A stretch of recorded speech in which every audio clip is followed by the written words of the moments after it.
Ahora sí lo vamos a agarrar con las manos.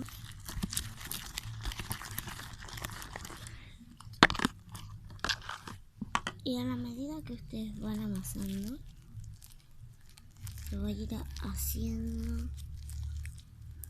Cada vez va a estar un poco más pegajoso y después amasan y se les hace.